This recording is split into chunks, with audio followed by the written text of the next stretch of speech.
Hey John, did you see that there's a new Metamorphosis chiller? Dropped a couple days ago. Is that the weird looking Metroidy Primey one?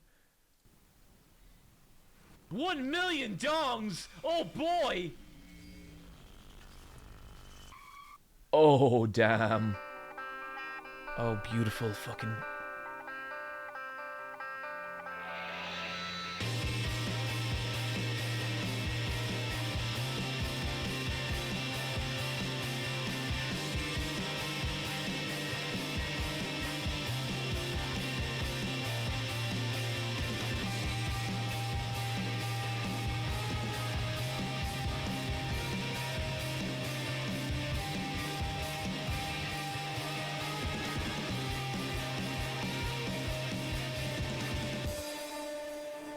$1,000,000 dongs! Oh boy! Let the dong times roll. I think we can basically consider that game John Core, right? Like that there was so much there I like. Yeah, no, that looks cool. That looks really, really cool. Guys, you know, speaking, that game was on our most anticipated game of the list that we did at the start of the year. I recently completed my #1 most anticipated video game of the entire year, and it was Romeo is a Dead Man. Guys, I am disappointed to say that I found that game massively disappointing and massively frustrating. And it sucks because the things that are cool about it are so fucking cool. Like, there is genuinely awesome things in it, like the graphic design of it, the menus, it has all these weird gameplay systems. But when you really get down to it, I feel like that game, the bad part of that game is kind of the game, and the cutscenes like are so fucking good. Okay, listen, what I want to do is like start off on like the shit that I really loved about that game, because there was shit that I found genuinely great, and a part of it was like the cutscenes were beautiful, like some absolutely beautiful cutscenes. Hang on, let me find some here. Got a winner. So this is after you kill one of the like big bosses in it. Okay, fine. And like, look at this character design. It's fucking so good. Like I sure do love me a feisty bad guy. But I'm gonna have to finish you off now. We need to cut this space-time infection off at the root. Finish him off for the world. No! Space-time itself will be further thrown into chaos. So this is the kind of dude who's been screwing with space-time? This is some bullshit. Yeah. The entire world is controlled by a select few. So like the camera work, the way it's like it's all working so well, and like this is one of the things I love about this game, just like how well directed the cutscenes are and how fucking good they like. Look at that, it's beautiful. Like, it's really cool and creatively interesting. And this is what, like, Suda51 does. Like, if you are not familiar with Suda51, he makes really weird, strange action games. And, like, a lot of the time, the art direction behind them is just, like, the coolest shit imaginable. And so, like, with this boss fight, or, like, this is after the boss fight. The boss fight itself isn't that interesting, but there's a really cool thing it does here, where the bad guy starts monologuing, and you're given this prompt, and at any point, you can hit this and just crush his head, or you can let him do his, like, weird, fucked up, evil villain monologue. It was so easy. We blew up the bridge and killed them all. And you realize, like, yeah, he's a total piece of shit. The river itself was ablaze. They died in the flames. And so, like, it does really, really cool stuff like that. But I think, like, some of my favorite sections of it were just, like, how well it handles, like, kind of intimate little cutscenes. Like, look at this.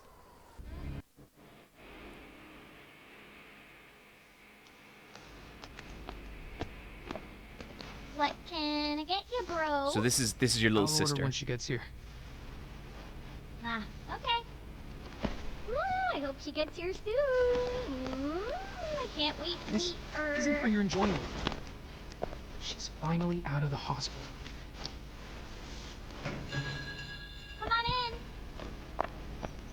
So this is Juliet. This is the This way. space-time abnormality you're kind of battling for this entire game. Sorry. Have you been waiting long? No, not at all.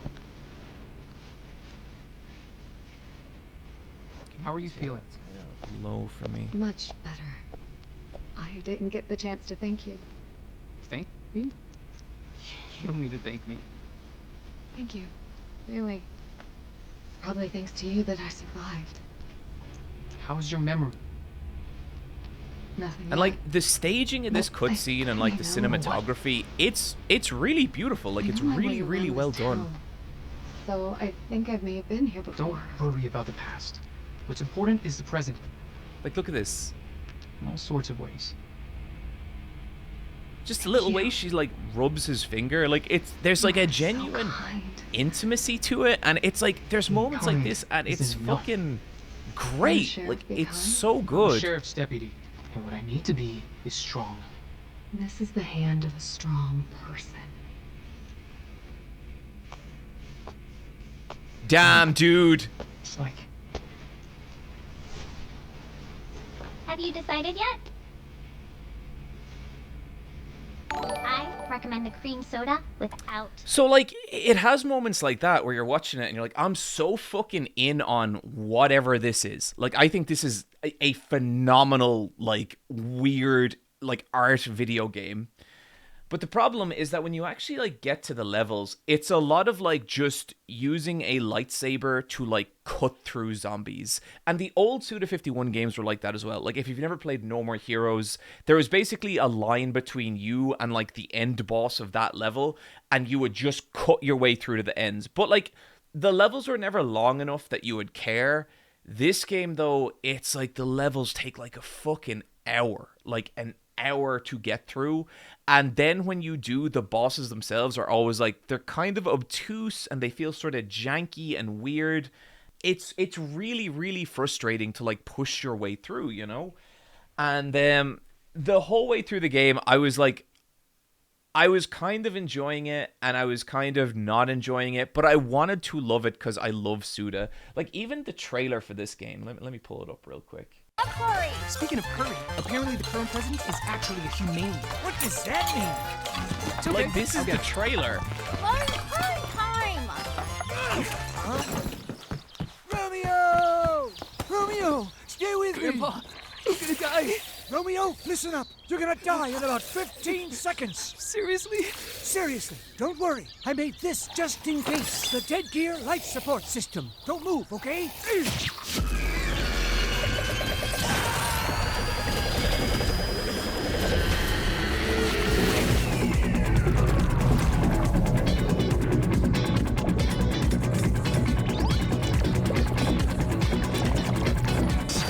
You're already half dead. From now on, you're half dead man.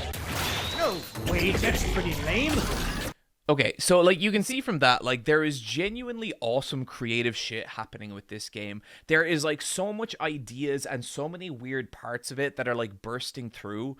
But to me, what it felt like all the way through is like there's a soul to this game that is trying to push through the limitations it has. And so while like there's all these interesting ideas, it never gets to really convey any of them properly. It never gets to convey any of them like in a like really like broad or like well delivered way, to the point that you're kind of like going from one stage to the next, kind of just like spinning through it. And in some stages you're battling serial killers, in some stages you're battling like weird fucked up versions of Juliet. Let me show you one of my favorites, where like you're walking through this weird like house, and it's just like, look at how beautiful this house is. Look at how like amazingly rendered it is and all the attention to detail. You walk through this single house and then you never appear in this environment ever again. And it's fucking crazy because like it's such, there's so much to it and like it's got such a vibe. And then you spend half the game in like this weird like hyper reality, like virtual. So sometimes the game looks like this and it's like a 2D game. And sometimes it's a space adventure game where you're flying through space. and you're like talking with all these weird characters. Sometimes it's like a comic like this. I can't take it anymore.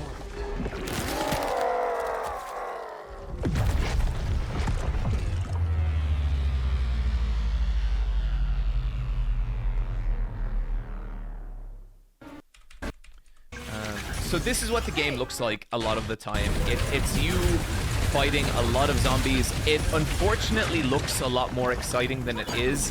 It's just by modern standards very basic combat. That you? But oh, this cutscene's so good. Oh my. Could you wait a moment? So you're fighting this is the mayor of Deadville, and she's a fucked up alternate reality version of Juliet. I have to sign some documents. What do you think? I can't really see her face. It's not Juliet. It's someone else. Civil service. It's about branding the foreheads of the people and gripping the hearts of the citizens in your hands. Isn't it wonderful? You slide a fountain pen across fine paper in silence and hear the pleasant sound of friction as you influence people's destinies with the tip of your pen. It's absolutely sublime. Life or death. It all depends on my signature. This one dies, this one dies, and this one dies. And this one? Death. This one can live. Actually, no. Death.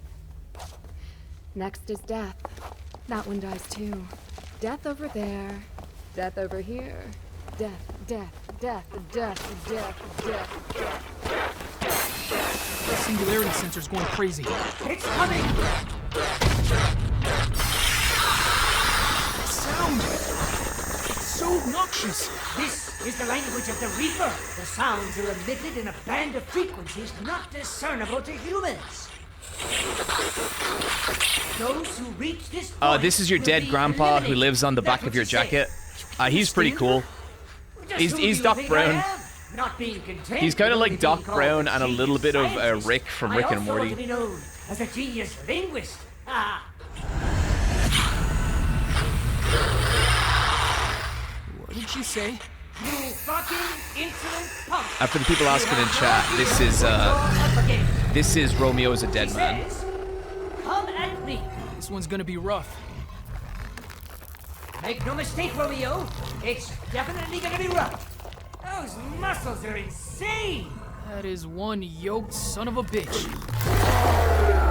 So, like, there's all this shit in it. And, like, the thing is, all this shit is fucking cool. I want all this in video games. I love games that feel weird and different and, like, they don't feel like other shit. And, like, they're unconventional and strange in ways that don't always make sense. It's like Twin Peaks, where I don't need to understand everything that's happening in Twin Peaks to fucking love Twin Peaks and to just love what they're putting out there. But the thing that the game is really lacking is like a cohesive through line that brings you through all this stuff. And it's so disappointing because, like, as you guys have seen, like, the shit that's amazing is, like, fucking amazing. It's so cool and it's so weird and it's so fun. The problem is you have to actually struggle through playing the game. And, like, the gameplay isn't bad, but it's not good enough to sustain the long, like, runtime. And I think the biggest problem is that there's several attempts that feel really designed to, like, pad out the game. So one of the biggest is, like, the subspace dimension. So say, like, if you go to the mall, the Deadville Mall, no level in the game is, like, a interconnected environment. What it is like several smaller environments that you are connected by an alternate reality that you enter, and it's like this weird wireframe reality, and like navigating the actual environment itself coupled with this alternate reality, and you have to unlock barriers in the alternate reality so they disappear in the real reality. It's so difficult to push your way through, and like I have a shit sense of direction and it sucks. And that just killed my enthusiasm for it. And then, like, you're going back in time and you're fighting some weird Roman dude who started a cult. Then you're fighting, like, a weird serial killer who runs an insane asylum. And there's amazing moments in it all, but, like, it just never cohesively comes together. And even saying all this, right, there is a part of me that wants to recommend this game. There's a part of me that's like, no, like, the shit that's cool is so fucking cool, but the shit that isn't really isn't. And, like, I have talked to 3 different people about this game. They have all dropped it except for me. Well, Jacob Geller finished it, and he warned me that it goes downhill. He was right. And it's such a bummer. But I think... Here's the thing, right? I got to the last boss, and I'm playing the game on hard because I really like playing games on hard. I like it when games force you to get as good with their systems as possible. And I actually kind of enjoyed that about this game right up until the last boss. And the last boss is like this giant, like, weird space creature. Its design is, like, fucking amazing. Okay, look, I'm gonna do some slight endgame spoilers for this game. Don't watch, come back in like 5 minutes if you don't want to experience them. But I just want to show you, like, how fucking cool this boss is. Hello. So you finally come. I've been waiting. I could feel. Isn't he cute? I don't know what to call it. On some day, in some era, on some Monday, at some time, during some season, I'll be waiting for you. I'll go see you. She says something that you don't hear, but, like, that's the design of the final boss. Oh, boss. Okay. Let's finish this story.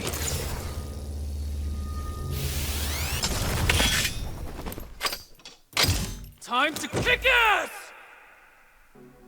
I'm famous intergalactic naked. The last famous intergalactic naked is such an amazing, like, name for a boss. And it's a really difficult boss fight. And again, I played it on hard. But the part that frustrated me is, like, it takes like 8 minutes to get this thing down to, like, its last third of health.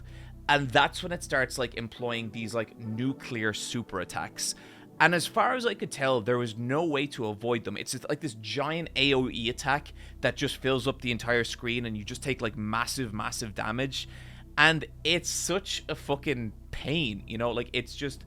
And eventually I had to look it up. And the way you avoid it is that you can't avoid it. You just have to, like, you have to save your health items for when it uses this attack, and then use your health items as your health is draining to keep topping up your health as that gets drained by this attack, which is just, like, just not how the rest of the game works mechanically, and it feels really fucking weird. The problem is because I was playing it on hard, it was a massive damage sponge, and if it did that attack like 3 times, I would just run out of health items and there's nothing I could do. I think, chat, I probably fought this boss for like 4 hours total. And what determined whether I was going to win is not like Dark Souls where it's like, you know, you can learn every attack and dodge through it or whatever. What, like, determined the attack, like, whether I was going to win was whether I had, like, it used that attack 3 or more times. And it was just, like, a fucking slog. And I kept, like, walking away from it and feeling like, well, will I just watch, like, the ending on YouTube or whatever, which I've never done. I have never done that with a game. Not because I think that's, like, important, but that's just how I play games. And I went back this morning and I finally beat it. And I beat it because I rolled the dice and it only used that attack once. That's why I beat it. Not because I came up with a strategy. Not because, like, I got it. And it was just... Oh, yeah, okay, Dapper Cat. Oh, man, hitting the this is not worth it threshold. Yes, big time, okay? But then I beat it, and I get the final cutscene. And the final cutscene is what really made me like, okay, I think what happened with this game is that it was meant to be something bigger. It was meant to be something else, and at some point... massive cuts had to be made. At some point there was a huge amount of compromises and it just wasn't able to be the game it should have. I want to show you guys the final cutscene in the game because this is so fucking crazy to me. And again, if you don't want spoilers, click away now. So, okay, you beat that thing and that thing basically tells you, it kind of Romeo becomes the god of space-time, and it's like, okay, sure. And then you get this.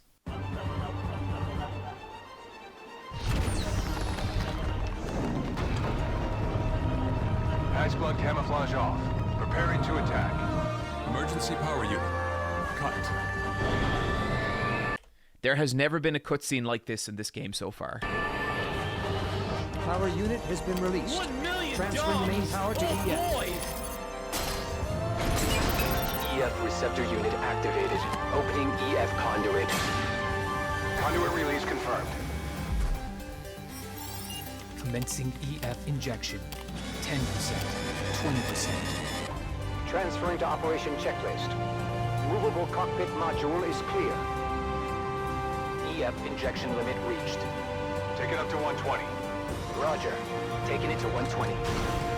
Variable section actuator output is normal. Couplings are fixed in flight position. Tank pressure is about to hit its limit. That's fine. There has also never been a mech in this game. There's been a spaceship, but there hasn't been a mech. Hangar lift ascending from bottom level to level UG. Are you guys noticing that the direction on this cutscene is kind of fucking beautiful? Connecting to catapult.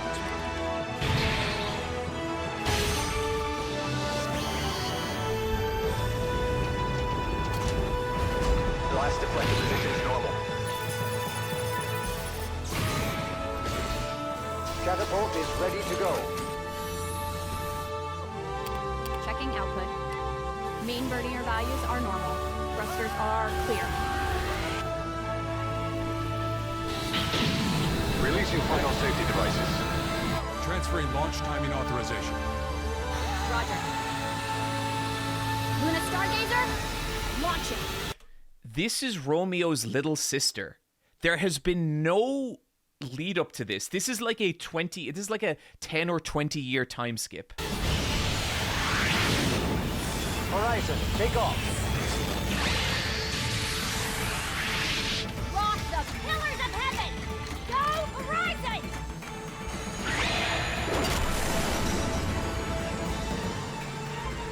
You have no idea who this is. This person has never appeared before.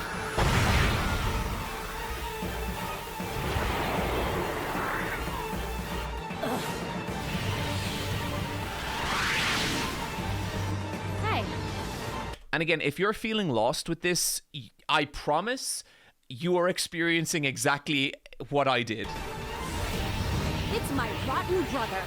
That's Romeo. This is Romeo. This is the guy you've been playing as the whole game. Dark-sided bastard. And why is this cutscene so sick? I will terminate you. There has been no cutscene like this the entire game.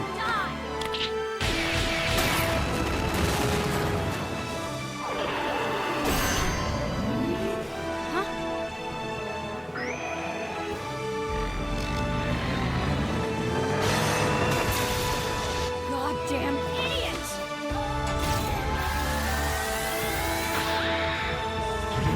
This is brutal.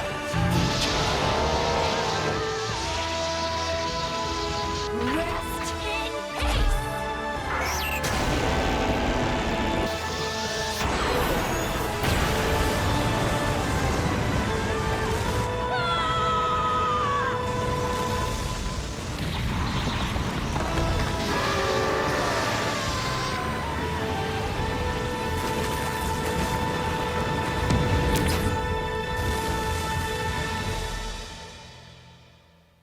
And that's the last thing that happens in the game.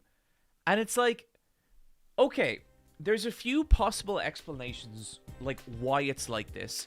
And a huge one is just Suda51 weirdness. A huge one is that if you dive deep on this game and you read the lore and all that kind of stuff, maybe it hints at this kind of thing. But what happened there is that, yeah, the credits roll right after that. And then it's, so maybe like there is like a deep story in there that I did not enjoy in the game enough to like go find. But there's a part of me that feels like that cutscene was so good and so well done and so different to the entire rest of the game that it makes me wonder, was that cutscene done super early when this game was meant to be something else at some point?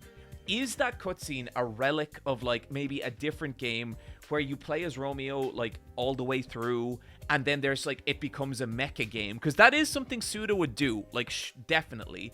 And maybe there was like this weirder, bigger game that this game was meant to be, and at some point they had to reduce it into a hack and slash. I want to like be really, really clear here. I'm kind of talking out my ass because I don't know. This is just speculation on my part. I haven't seen anything to kind of confirm why it's like that. And I might like look into it and I might see it, whatever. But I just saw that cutscene this morning and I've just been thinking about it all day because I'm like, man, what the fuck is this game? Like, what happened here? You know? And it's tricky because also in that cutscene and its placement in this game is so much of what I love about Suda51. You know, like just the irreverent, crazy fucking do whatever you want. I guess maybe Suda woke up one day and wanted to put a mecha cutscene in this and somehow got like $30,000 together to animate it in a cutscene. You know, I don't know, but I am disappointed and I am fascinated. And here's the thing, right? I know there's some of you like in the chat being like, this looks fucking awesome. I know there's some of you who are like, this is resonating and it's hitting. And the thing I'd say to you guys, if you've never played a Suda51 game and you thought any of this shit looked good, you should go play a Suda51 game. Go play Killer 7. Go play No More Heroes. Go play Flower, Sun, and Moon. Like, I mean, you could play Romeo's Dead, man. Maybe don't play Killer is Dead. Yeah, so I think despite everything I've said, it's like, this is a kind of, yeah, there's a lot of interesting stuff going on here. If you give a shit, if anything I've shown you today, like, resonated with you and made you feel like, oh, I think I could endure janky-ass combat to experience more of whatever the fuck this is, you will find more here. Not even janky-ass combat. The combat's actually pretty decent. Janky-ass game design, I guess is what I'm saying. Don't play it on hard. Don't be an idiot like me. But yeah, I think chat, I needed therapy about how I'm feeling about this video game. I needed to output all this onto all you.